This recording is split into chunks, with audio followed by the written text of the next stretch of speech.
Hey guys, it's me Noah coming at you with another video. I know it's been a while, but I'm back. He's back. James, tell him what you're playing. I'm tired. We're playing Mermail Lantians with frogs. James, so we've seen a bunch of Mermail variations in deck profiles from you before. Would you say this is your best version or the most fun version you've played? Yeah, this would be the best version I've played so far. You can pump out a Bahamut Shark, like two Bahamut Sharks and two Toads in the first turn if you really wanted to. I don't play the frogs, and yeah, that's really about it. So James, you know better than anybody else. Go straight into it. All right. So the first we played three Neptibus. He's basically your power card. He starts off all your plays because you just, for the people who don't know it, you normal summon the card, and then activate the effect. Send a Atlantean from your deck, and then add one to your hand. So then you would combo it off with two Dragoons. For the people again who don't know what this deck does, this card does is that if this card is sent to the graveyard by a water effect, you can add a sea serpent type monster from your deck to your hand. And next for the Atlanteans, two infantry. It's the same. All the Atlanteans have a basic effect where they get the effect if it's sent if it's sent to the graveyard by a water effect. So this one destroys a card, face up card, and then this one destroys a face down card.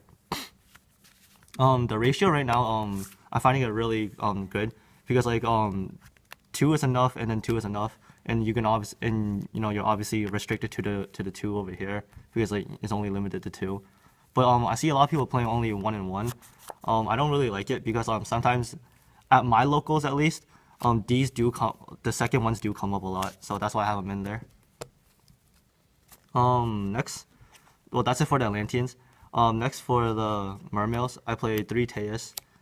He's probably the most busted card in the deck because it's one water to discard to summon it, and then you can search a level 4 or lower from your deck to your hand.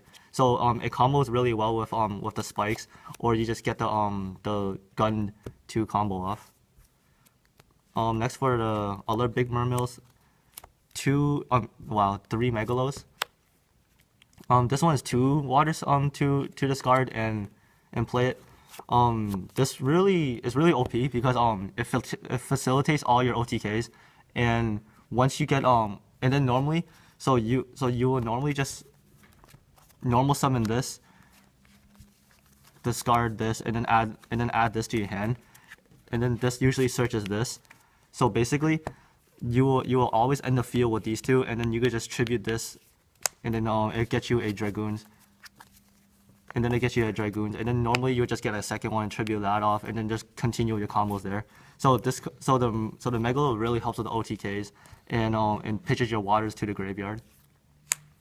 For the last big Mermail, we just played the lead for the hand loops, and just because it's a big ass beater. For the last of the Mermails, these really don't take much explaining.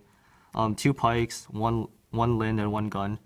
Brings back when this card is destroyed, you special summon a Mermail, and then for these, when it's normal special summon, just for the cost, discard a water monster from your hand to the graveyard, and then you usually just discard the Atlanteans. They can get their effects. That's really it for the Mermails. Next, these are just cards that support the deck. 3 Gamma Seals for the problematic cards like the big Dino monsters, and masterpieces and stuff like that. 2 Aqua Spirits. These are just to get the Bahamut Sharks out and get the Toads. And last for the monsters, one Diva and one Molan Glacier. The Diva is really strong because you can get the Tatsunoko out, and that's usually two more water monsters in your graveyard to get the Molan Glacier. That's it for the monsters. Next, I don't see a lot of people playing these, but I love it in the deck. And there's 3 Chalices because what really hinders you is not the spell and trap cards that are on the field.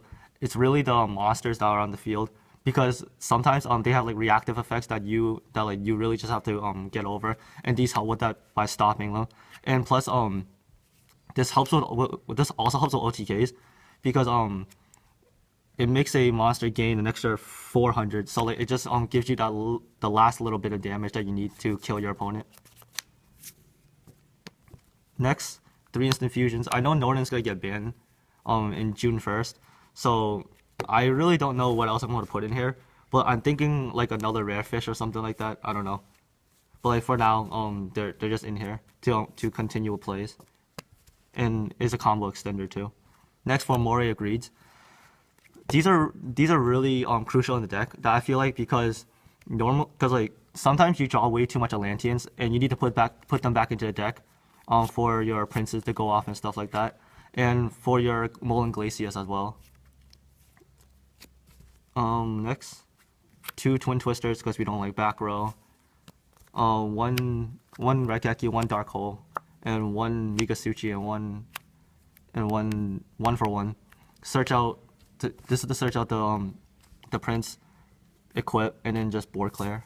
And then the last card we have the 1 Abyss Sphere, and it's really just to get out the land, and then you destroy the land to get, and then you just do a bunch of your other plays. That's it for the main deck. So now for the extra deck. 2 Bahamut Sharks for the Toads. I lent out my Toads, so these Naruto cards will have to do for now. But these are just 2 Toads. So I find it just to be the perfect ratio. That's all you really need. No more, no less. I'm just gonna flash through the rest. 101, Mirror Match, and like any other decks that uses the graveyard. Castel. This really never comes up in my locals, which is the Abyss Gaios. This can be a win condition sometimes. Never really make it.